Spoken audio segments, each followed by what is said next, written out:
Night of My Soul is the name of that song. My name is Simon Eklund.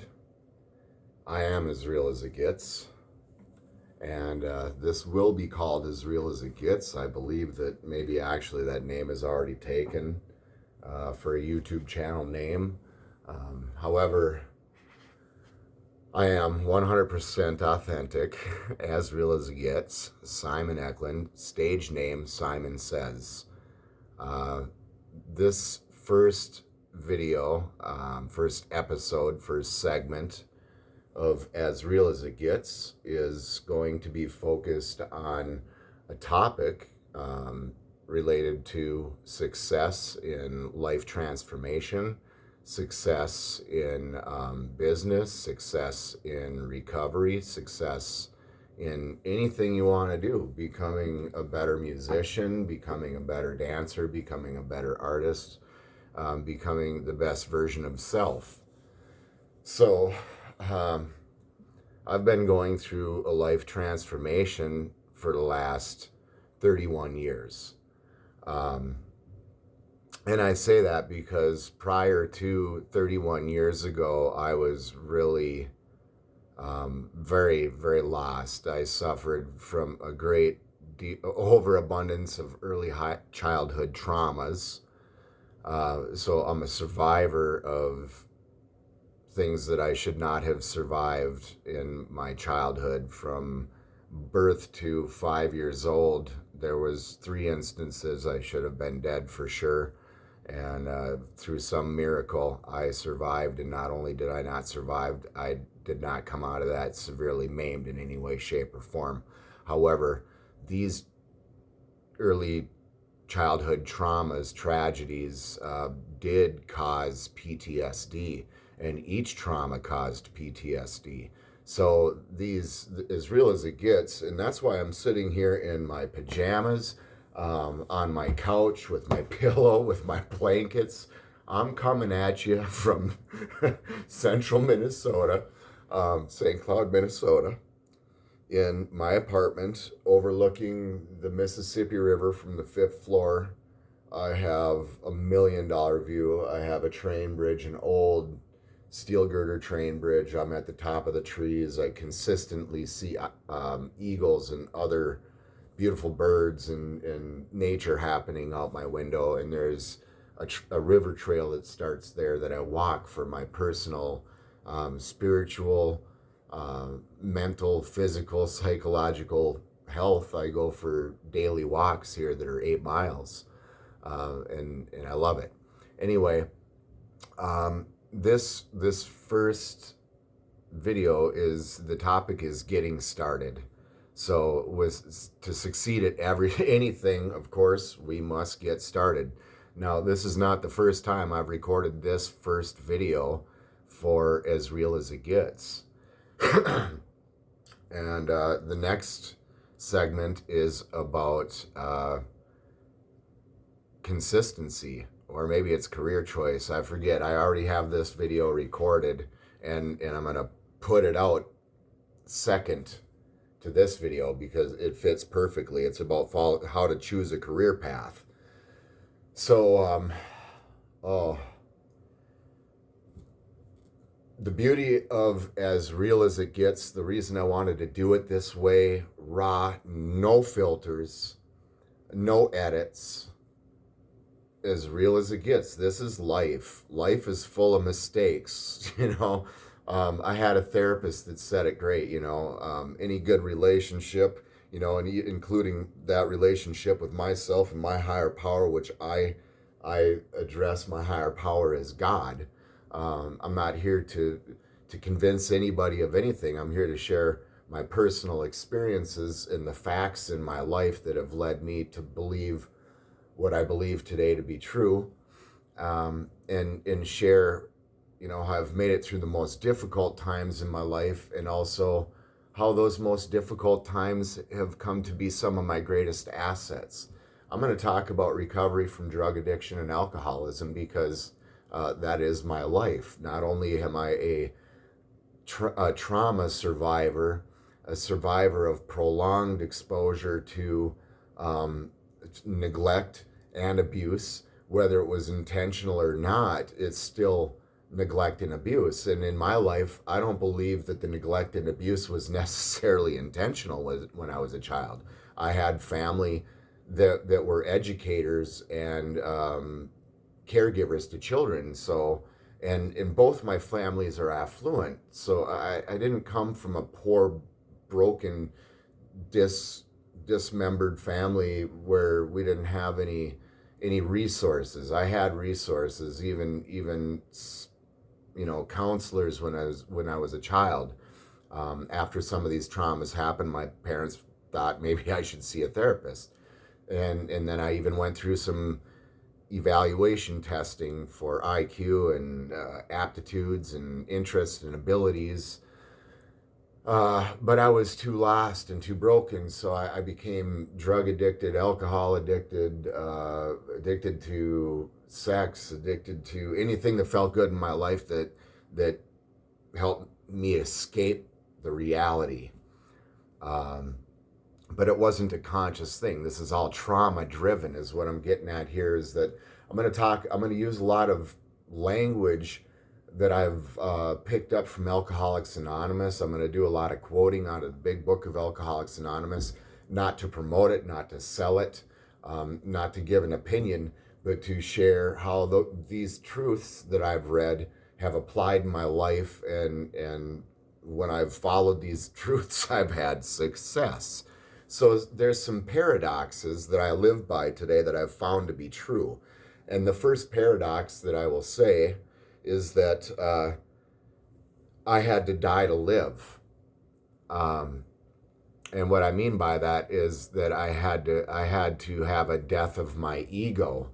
I needed to get out of the way for my higher power to show me.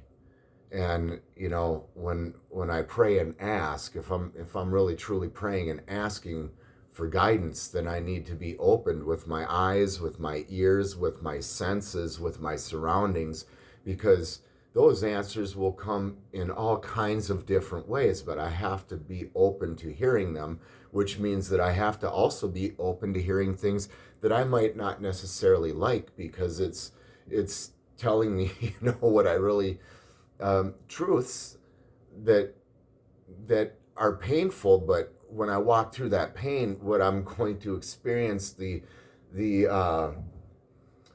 sense of victory, that accomplishment is going to be priceless. So here I was sitting on my couch playing my guitar. It's the X Games 2026 are on, so I've got those muted, playing my guitar, and I started putting videos on Facebook. And I thought, no better time than now. No better time than right now, when I really am thinking, and I've been doing this for months, literally months. I had this video recorded. I lost it because my phone got broke, and my Google account was full, so I didn't have any backup space. And when my phone got wrecked, I lost my videos that I had recorded for this segment. I had 3 of them, and the second one got saved by some miracle, because I was out at the quarries playing my guitar, and up walks this young man, and he asked if he can sit down, and I'm recording myself playing because I'm doing my second video for this, As Real as It Gets. And this is really, how did I come up with As Real as It Gets? Geez, I'm all over the place. Maybe I should finish the story about the quarries. I meet this young man. His name is Ling Ling, Lingling, Ling Ling. It took me a few times to get his name through. Outside elements, he was soft-spoken, but it was very peaceful, and we had an amazing conversation about career paths and life choices, and how our upbringing has affected that, and what we do today in order to keep moving forward and trying new things, and not being afraid to follow our soul path.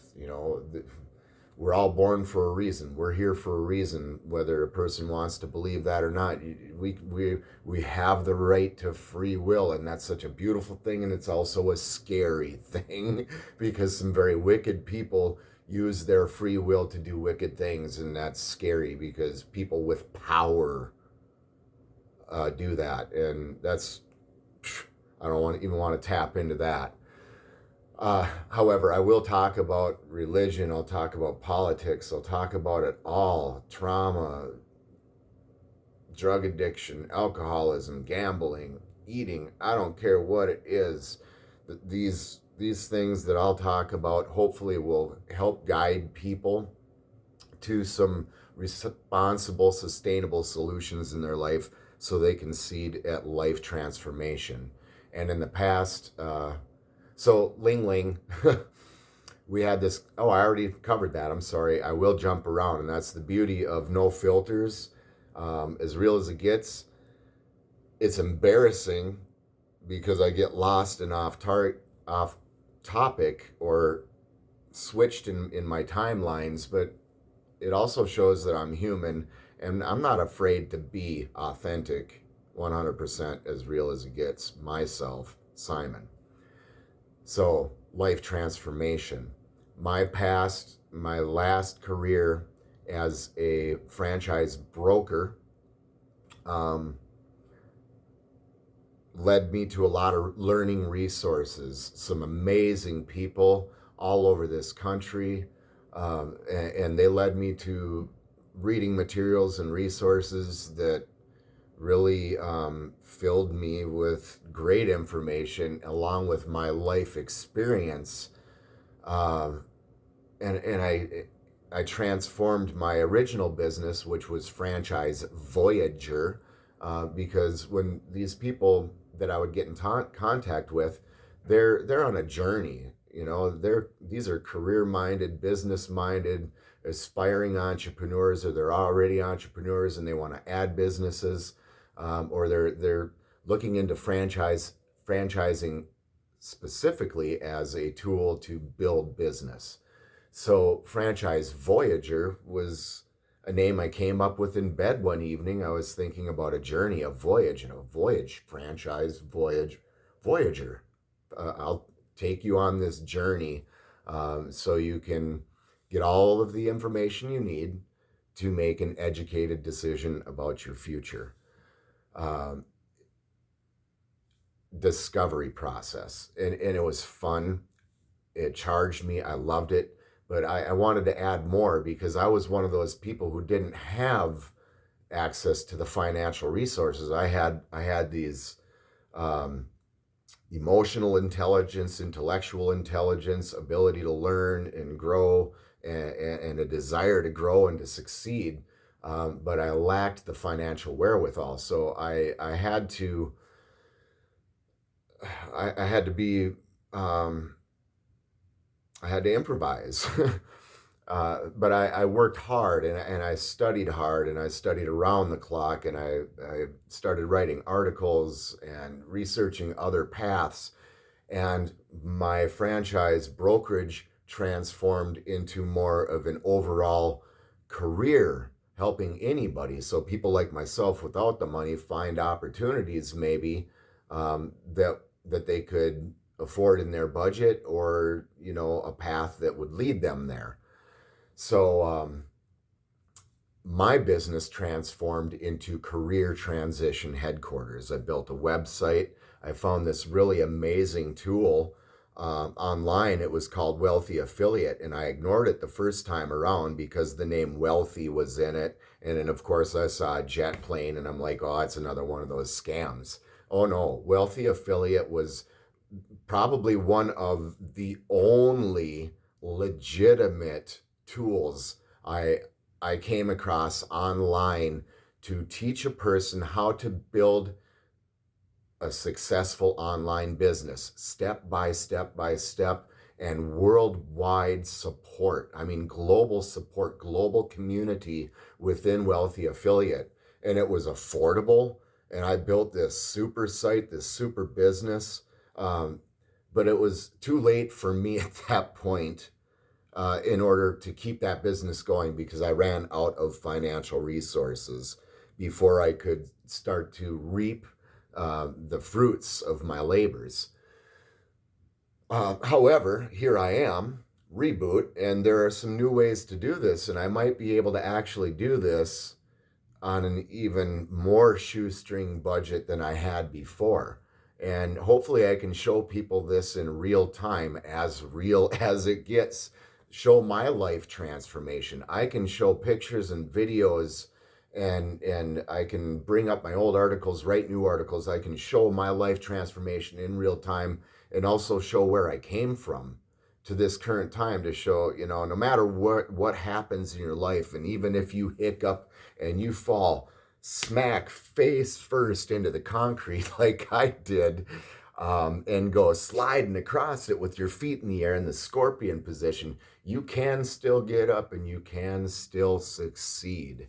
And when I was laying on their ground again, I'm like, God, please, I don't know what I'm supposed to be doing here, because I should not be alive. Now you've not only saved me from myself trying to kill me, you've also saved me from others who wanted me dead. And I thought, this was a paranoid thing, and people were telling me I was paranoid. And no, the signs and synchronicities and the messages and the physical evidences and digital evidences are there. So this is gonna be a whole nother portion of this. I'm gonna talk about, when I talk about spirituality, and I talk about God, and I talk about guidance from my spirit guides, and how God has worked in my life to show me the truth.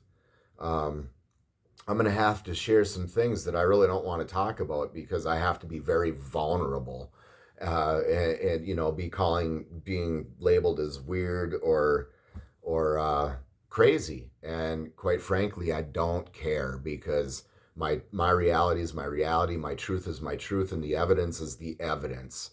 The evidence is the evidence, and I have evidence. So let's forget about that, because really all that stuff still comes back to responsible, sustainable solutions, and how do I succeed in the face of adversity? Because, the reality is there's the majority of the people here are born into disadvantaged situations. Like they have a higher unlikelihood to succeed. Their probability to really truly achieve the financial stability that they need to make it through life is not very probable, based on the resources around them, especially if they experience trauma through life, and every human being does. And how we as human beings see the trauma of our childhood is not the same as how we experienced it as a child, nor is it how the unconscious part of our mind interpreted it, because something that we as adults look at in our childhood as, well, I was a child and it just happened.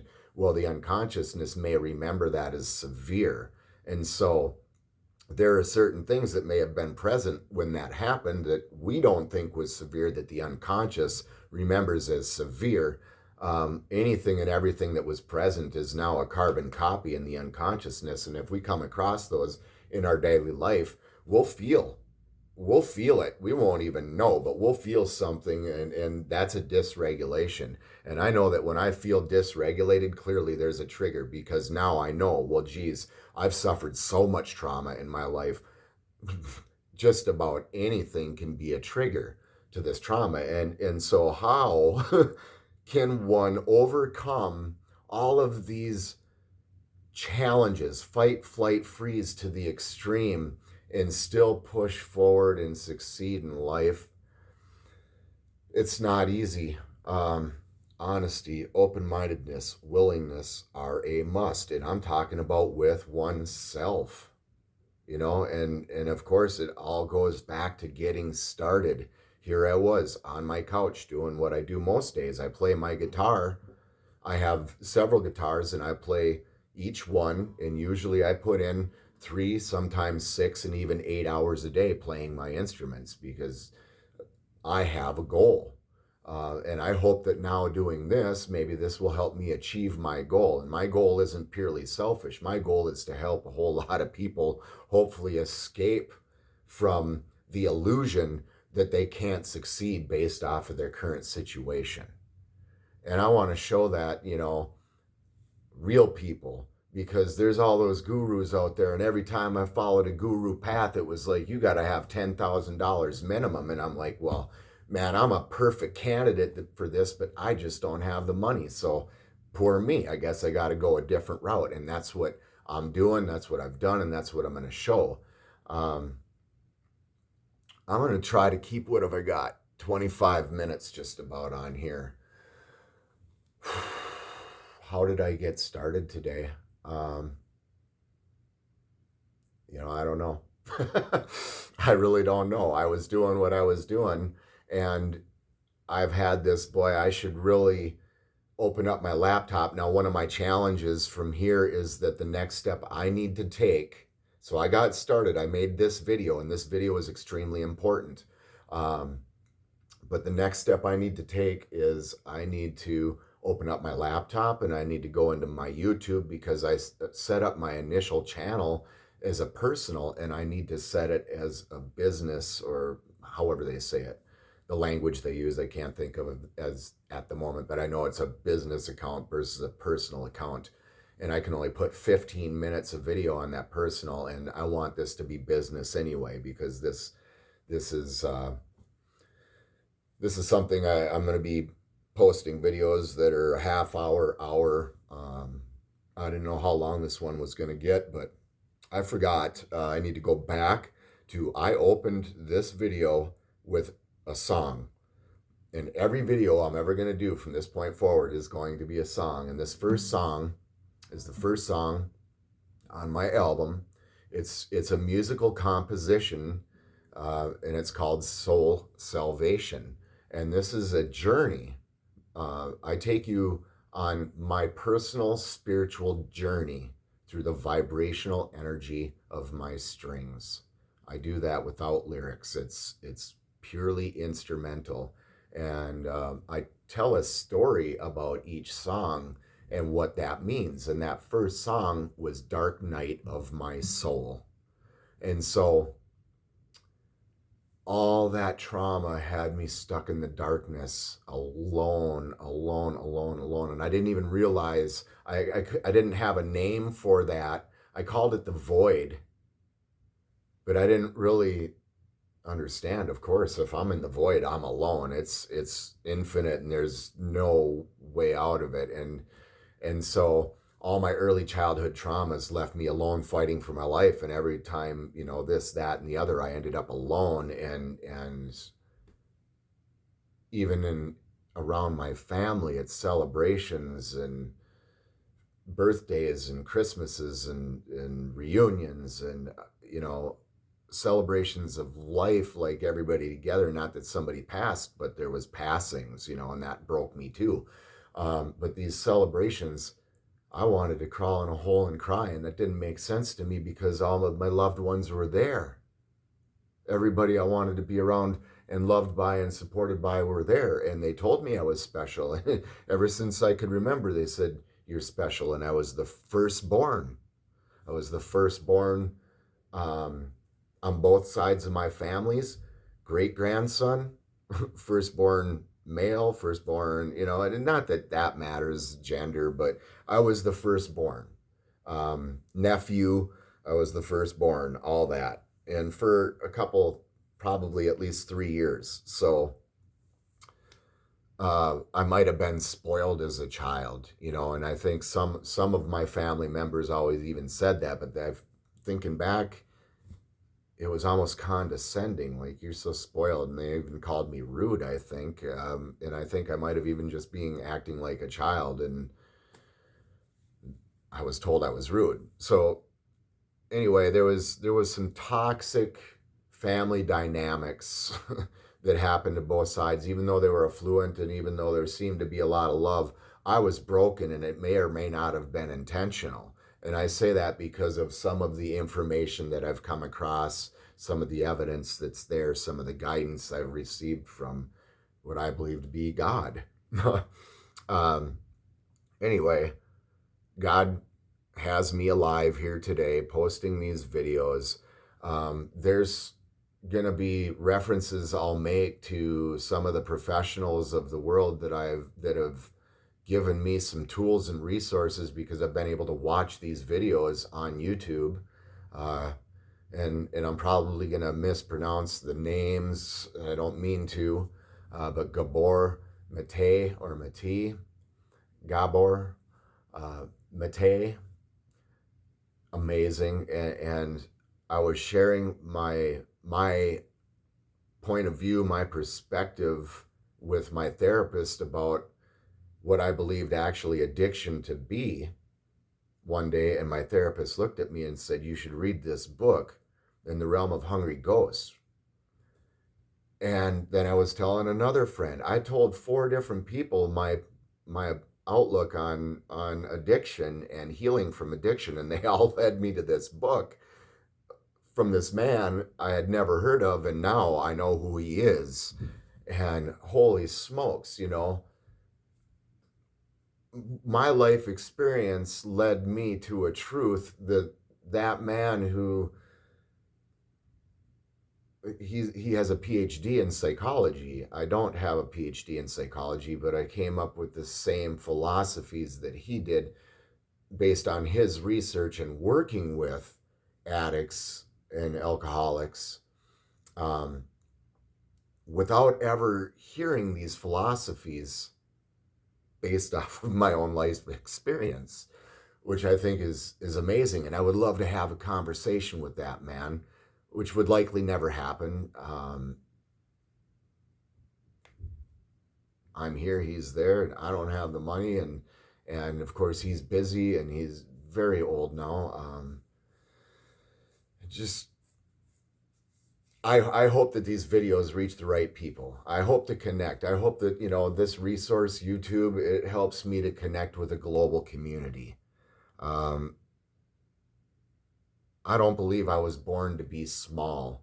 And it's not about an ego to me now. This is more about a confidence in what I've experienced, what I've overcome, and, the knowledge and experience that I have that can help other people.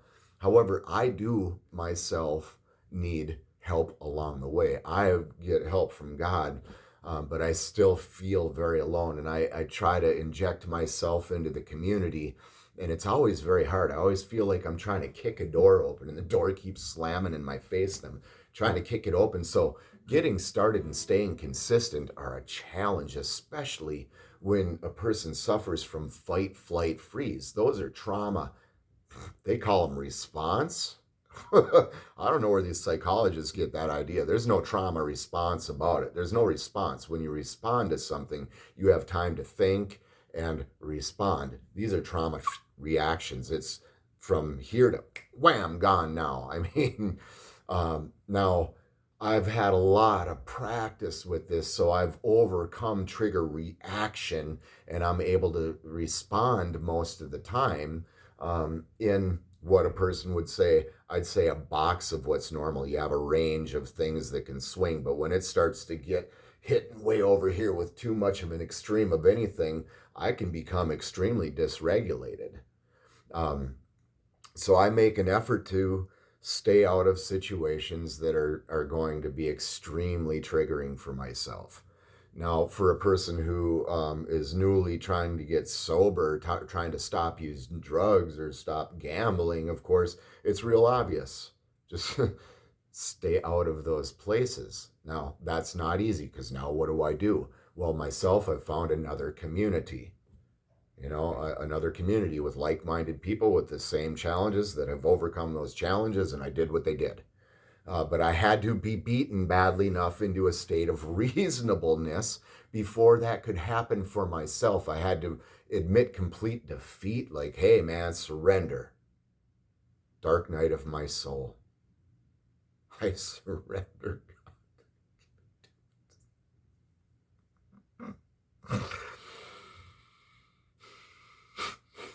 31 years ago, back in September, I had that moment.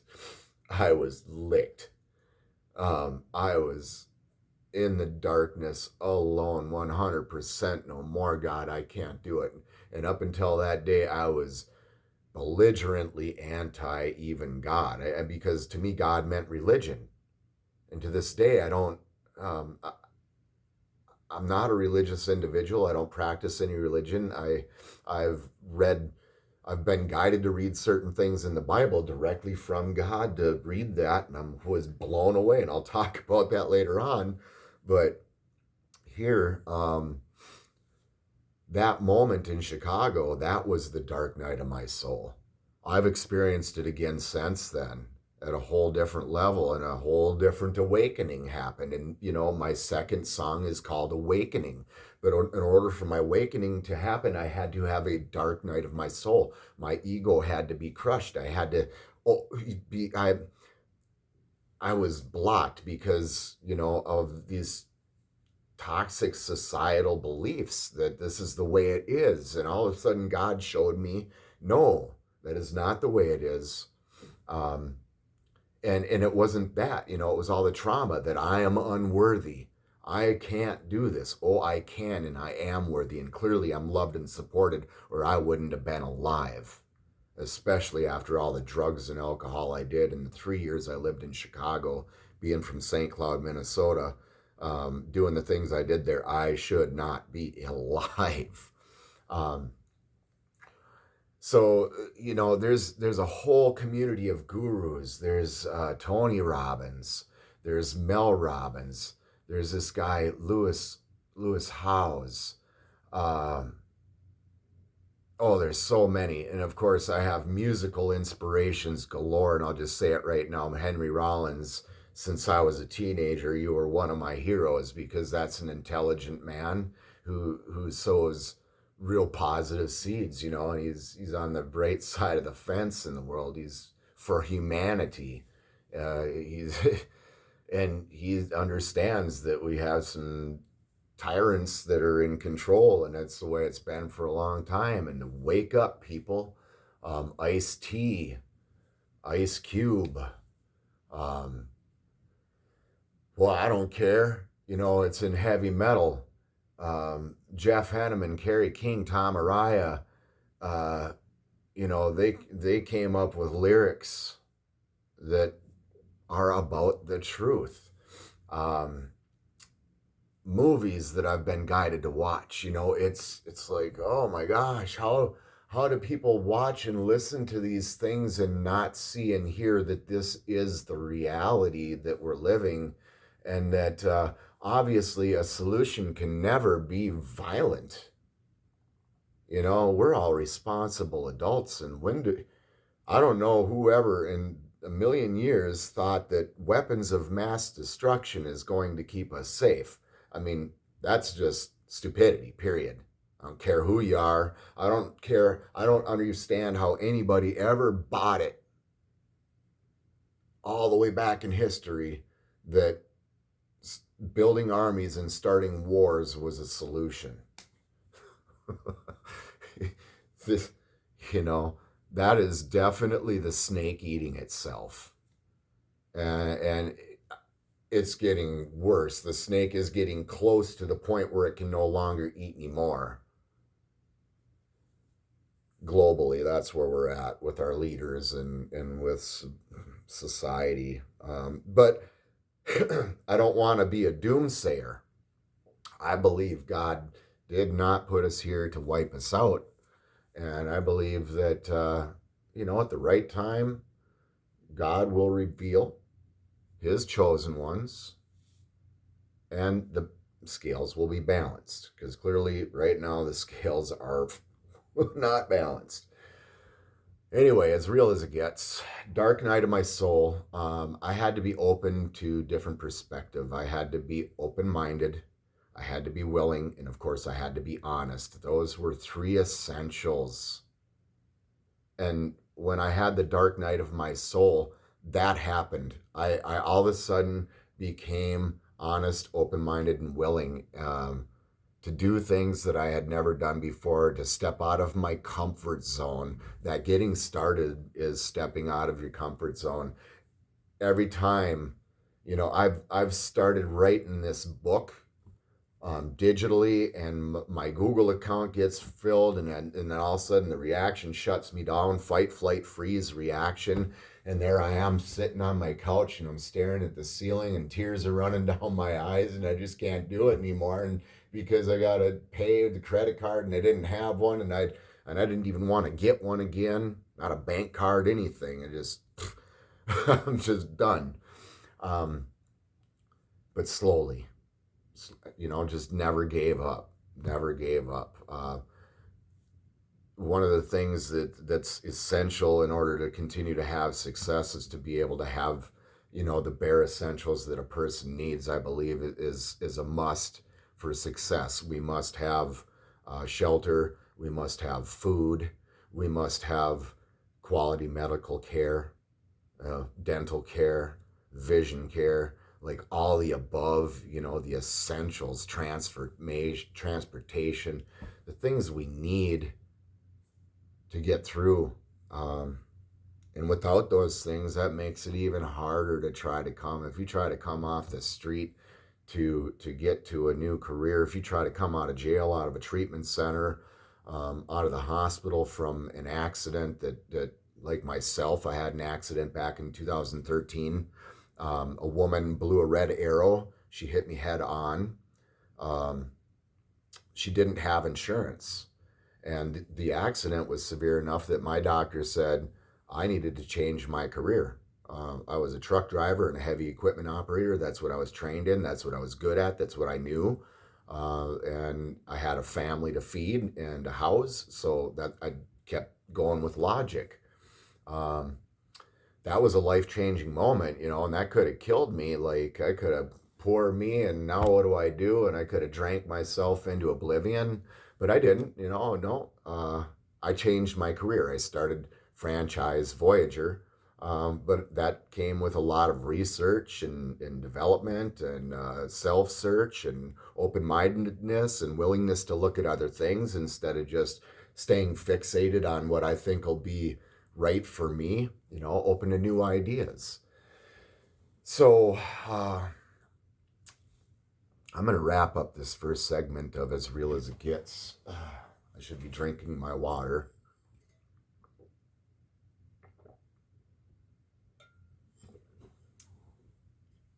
Pardon me. But I want to be as real as it gets. No filters. Unfiltered. I've seen that out there a few times too, and I thought, oh, that's a perfect name, boy. But when I came up with As Real as It Gets, it's because everything I do is as real as it gets. This is life. This is the challenges. This is how I've overcome it, and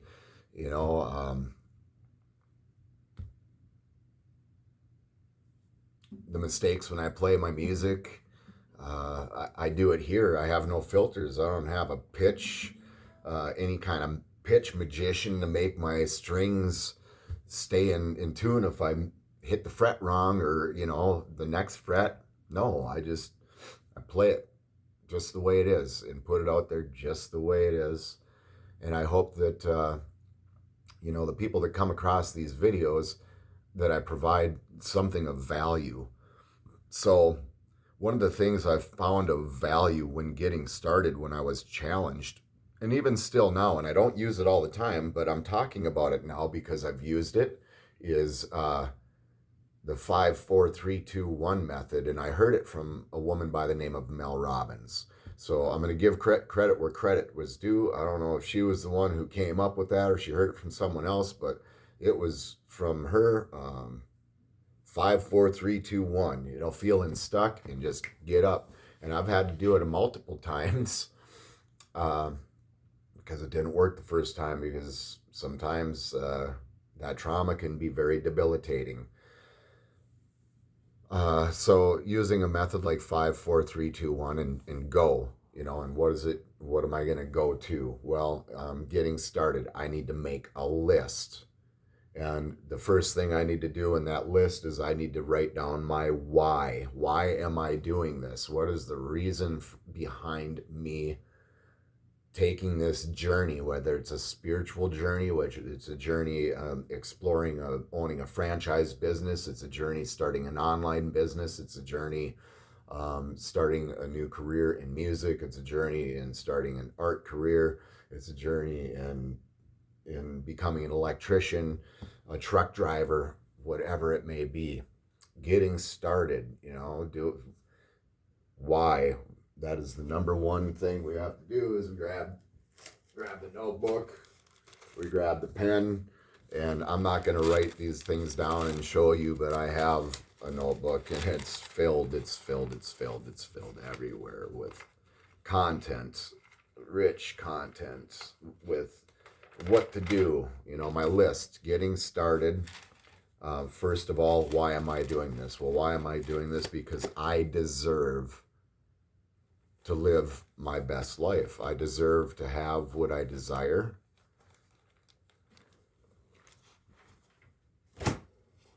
I deserve to have good things in my life.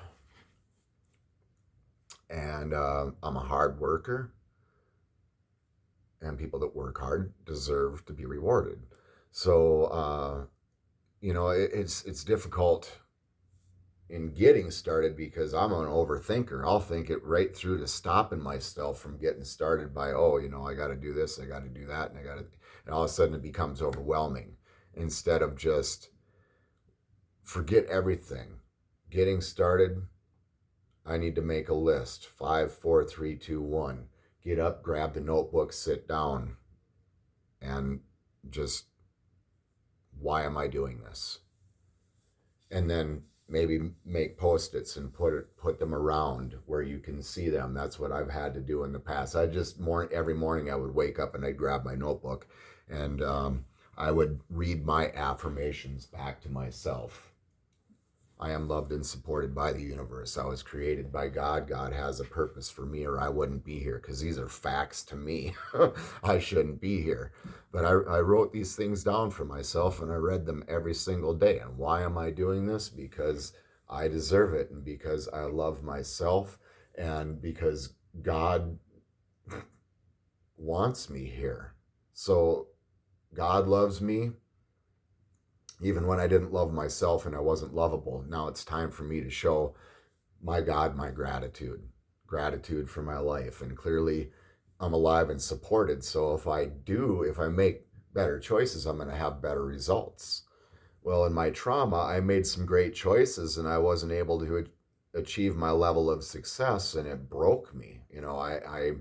I exhausted myself. So I want to, through these videos, also want to talk about staying consistent with a healthy routine. And one of those things is making that list, making a healthy daily routine and following it to the best of your ability. And I'll tell you, I've made them and I've succeeded for a while, and I've failed and succeeded and failed. And what I mean by that is I can stay consistent and then I'll have a fall, and consistent and fall. But no matter what, when I fall, I don't stop. I always get back up and I keep going. And the dead of winter like this in central Minnesota, in St. Cloud, Minnesota, it's cold. I mean, it was 22 below zero yesterday morning. I don't know what it was this morning, and that was 22 ambient temperature, and then 38 below with the wind chill. So it's brutally cold here. And I live in a very small apartment. It's probably 18 to 20 feet 20 by 20 cubicle with a divider wall. My bathroom and bedroom on one side, my living room and kitchen on the other side. But again, I have the view, the $1 million view and location. It's awesome. So I don't even recall where I was going with that. I think it's time to wrap up episode 1, getting started. Oh, it's so difficult. Getting started. So in getting started, the tips I can give are, if you're having trouble getting started, try a method, 5, 4, 3, 2, 1, and take a deep breath and just get up and go to, because in order to get started and in order to succeed for myself and for all the other gurus that I've watched and listened to and all the reading of from successful people, it was start with your why and make a list, and have your check off list and make the goals, the SMART goals, the short-term goals, the long-term goals. And also for myself, I found it very beneficial to earmark my rewards. What did I get from doing this? Well, of course, I got one step closer to my goal over here. But today, what did I get from doing these? Well, I got a feeling of accomplishment for doing the things that I said that I wanted to do, that are going to help me get one step closer to achieving that goal. And that's very difficult for people who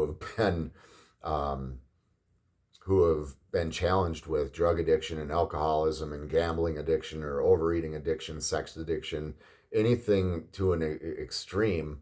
The difficulty comes here because this kind of a process, a life transformation process, the rewards aren't instant. These things, they're there every day, but they're not extreme rewards that feel amazing now. So I had to think about what really is celebration in a different way. I had to have a different perspective about what celebration is and what goal achievement looks like and what my rewards can look like, Some things we can't stop doing. Like, clearly a person who has an overeating or some type of eating disorder, they cannot stop eating. They must eat in order to survive. So how do you then regulate, because you're telling basically a heroin addict to regulate their heroin. It's no different because that food has become their trauma bond. And that's what these addictions are. They're a trauma bond. Alcoholism is different. My body metabolizes alcohol differently, just like person doesn't produce insulin. I don't metabolize alcohol properly. Therefore, never can I ever safely drink alcohol. I have the disease of alcoholism, but I don't have the mind of an alcoholic. I don't have the mind of an addict. That's just the way the psychologists and the medical industry and everybody lumped it together because they really never understood either. But Bill W. and Dr. Bob and the doctor, in the doctor's opinion in the Big Book of Alcoholics Anonymous, that doctor explained the medical piece. And that is the one piece with alcoholism that is different, is that my body metabolizes alcohol differently. Therefore, I cannot put alcohol in my body or I will always have the same result physically. And it causes all kinds of problems. With the drugs, this is a psychological piece, and sometimes we have a physical dependency, chemical dependency, but we don't have that allergy like alcohol. Whereas I might end up severely addicted to crack cocaine or dependent upon crack cocaine. However, crack cocaine didn't cause me to black out and didn't cause me to lie, steal, all these other things. That only happened when alcohol was in my body. So there is a difference between alcoholism and, what we've labeled drug addiction to be. What I believe it really is more of a psychological piece that is directly related to traumas. And at a time when we were dysregulated, we were handed a drug, and all of a sudden that unconscious mind piece goes, yep, there's the solution. It's the attachment, and it's an extreme solution for an extreme situation to the unconscious mind. So it's it's a death grip. It becomes a death grip. So there's many videos that I've watched about complex PTSD, which apparently isn't yet really truly recognized by the medical industry. Well, I tell you what, I'm a survivor of complex, excuse me, severe complex PTSD. And they explain complex PTSD to be prolonged exposure to neglect and abuse and multiple traumas.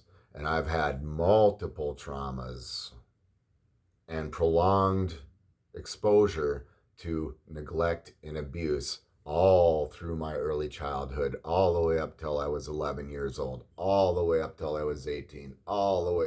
It just continued. And trauma on top of trauma on top of trauma on top of trauma. However, when I was 22 and I had the dark night of my soul moment, I no longer was the victim, even though, yes, I had been victimized. I was abducted and raped for several hours, for 3 hours in front of my best friend. When I was 9, he was 10. This is a fact.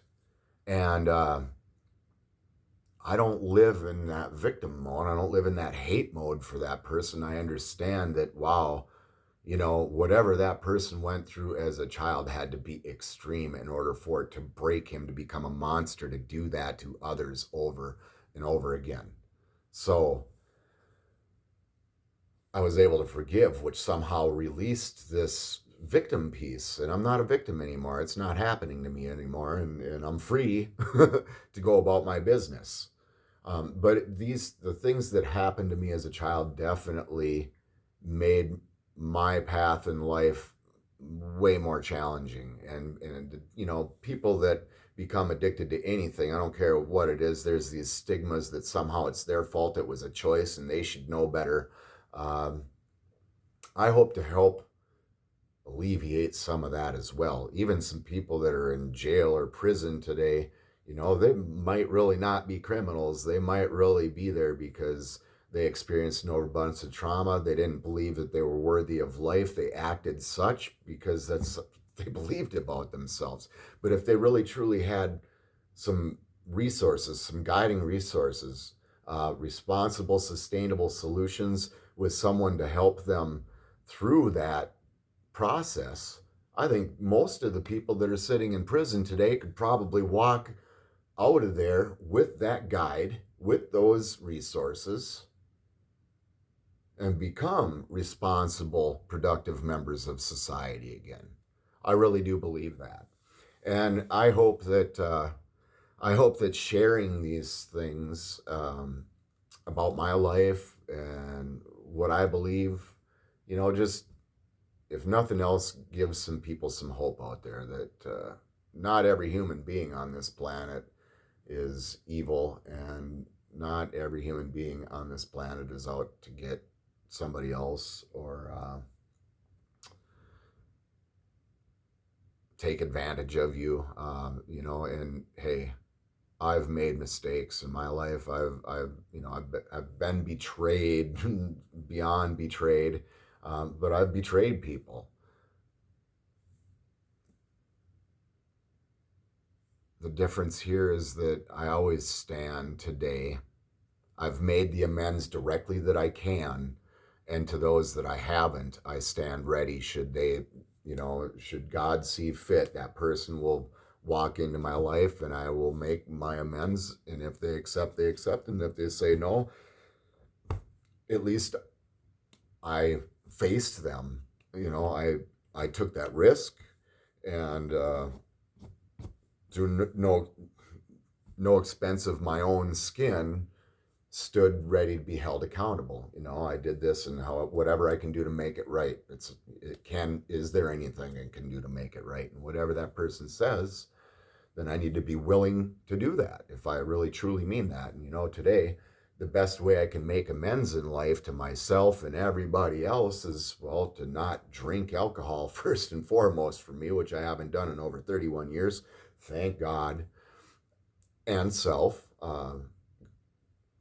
And to not smoke crack, to not smoke methamphetamine, you know, to just not be around any of those kind of elements. There's a list of drugs. There's a lot of stuff I never did. But clearly there was drugs that I did do. And I don't do them anymore. It's just not healthy. It's not going to help me get to where I want to go. And the high to me is not worth the come down. But to me, I don't feel today that drug addiction is my reality. Certainly alcoholism is, I have that disease, and I stay recovered by going to meetings and sharing my experience, strength, and hope with those who have not been able to stop. And music, reading, writing, I need to feed my body. I need to stay hydrated. All these things help. On a typical day when I wake up, I make my bed, I keep my sink clean and my dishes clean. These things I feel better about myself and my environment when my environment's clean. So I just do those things. It's a show of self-love that I am worthy of nice things in a nice place. Even if I don't have the greatest things, if I keep them organized and clean, I feel better. I'm able to enjoy my stuff. I don't have the best, most expensive. This was a free gift from a friend, and I think this guitar sounds amazing. I couldn't afford a guitar at the time, and this guitar has it's been created through this guitar. Has just been awesome, and I'm ever so grateful to my friend that gave me this guitar. So, episode 1, as real as it gets, getting started. My name is Simon Eklund. Stage name, Simon Says. Simon Says, I hope that if you find this channel, you find something that I say or play inspiring, and it helps you in your journey in life.